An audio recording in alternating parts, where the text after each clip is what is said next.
An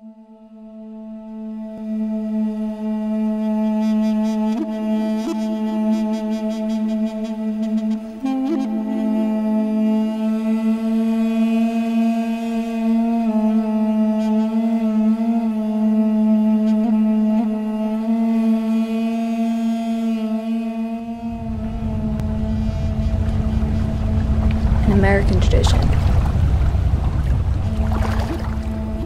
A family coming together.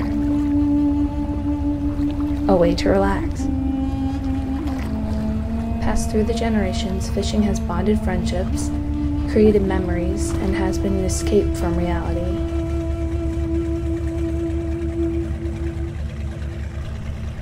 But in other countries, fishing is slavery.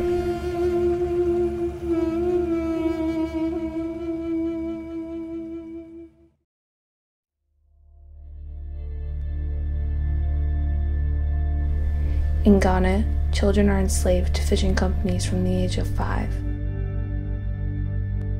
Some are kidnapped, some are sold by the parents for money. These children are starved and beaten, woken before the sun's up, and are unable to rest until the sun's down.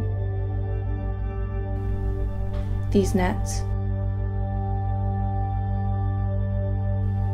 are their chains.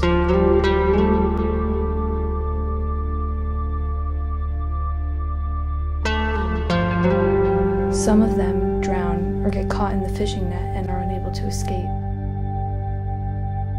Some don't even know how to swim. These children rely on nothing but hope of one day being free of this slavery.